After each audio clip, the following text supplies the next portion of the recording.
हिरण्यकश्यपू नावाचा एक राजा होता.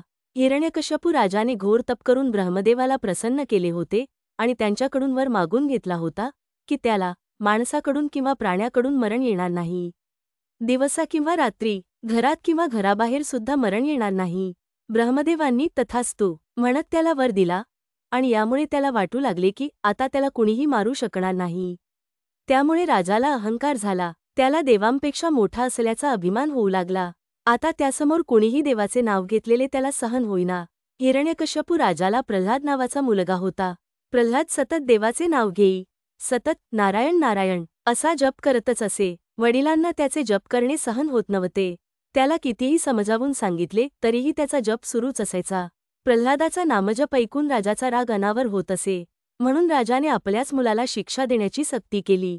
एके दिवशी राजाने सेवकांना आज्ञा केली, नामजपामध्ये तल्लीन झालेल्या प्रल्हादाला डोंगराच्या उंच कड्यावरून खोल दरीत ढकलून द्या. सेवकांनी तसे केले. मात्र प्रल्हाद थोड्याच वेळात राजवाड्याकडे येताना दिसला. प्रल्हादाला जिवंत पाहून राजा चिडला. हा जिवंत कसा? असे त्याने संतापाने विचारले. तेव्हा प्रल्हादाने शांतपणे सांगितले, डोंगराच्या कड्यावरून खाली पडल्यावर मी एका झाडावर अलगद पडलो. मग तेथून उतरून एका बैलगाडी बसून पुन्हा आलो. हे ऐकून राजाला निराशा झाली. काही दिवसांनी राजाच्या खास लोकांसाठी जेवण तयार होत असताना राजा तिथे पोहोचला. तर काय? प्रल्हाद देखील तेथे होता आणि त्याच्या मुखातून सतत नारायण नारायण असा नामजप चालला होता. राजाला पुन्हा राग आला. त्याने सेवकांना आज्ञा केली, मोठ्या कढईतील उकळणाऱ्या तेलात प्रल्हादाला टाकून द्या.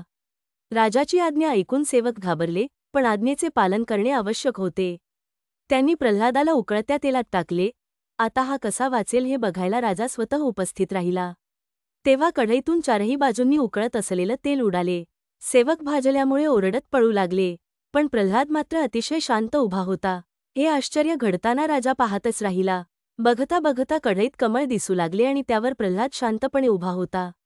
अखेर हिरण्यकश्यपूने मुलाचा वध करण्यासाठी आपल्या बहिणी होलिकाची मदत घेतली. होलिकाला वरदान मिळालं होतं की तिला आग भस्म करू शकत नाही, म्हणून तिला अग्नीचे भय नव्हते. हिरण्यकश्यपूने होलिकेला भकत प्रल्हादाला मांडीवर घेऊन आगीच्या चितेवर बसण्यास सांगितले. प्रल्हाद तेव्हा देखील भगवान विष्णूंच्या नामस्मरणात तल्लीन होता. प्रल्हादाच्या भक्तिसाधनेमुळे उलटेच घडले. त्या चितेमध्ये होलिका जळून खाक झाली आणि विष्णू भक्त असल्यामुळे प्रल्हादाला अग्नी देखील काही करू शकली नाही. तेव्हा राजाने रागात येऊन जवळच्याच खांबाला लाथ मारून म्हटले, दाखव कुठे आहे तुझा देव.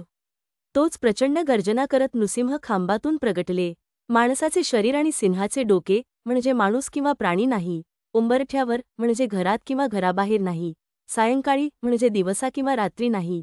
अशा वराच्या अटी पाळून नरसिंहाने हिरण्यकश्यपूच्या पोटात नखे रोवून त्याचा नाश केला. कारण शस्त्र किंवा अस्त्राने मरण येणार नाही, असा त्याला वर होता. प्रल्हादाची भक्ती बघून नारायणाने प्रल्हादाचे रक्षण केले.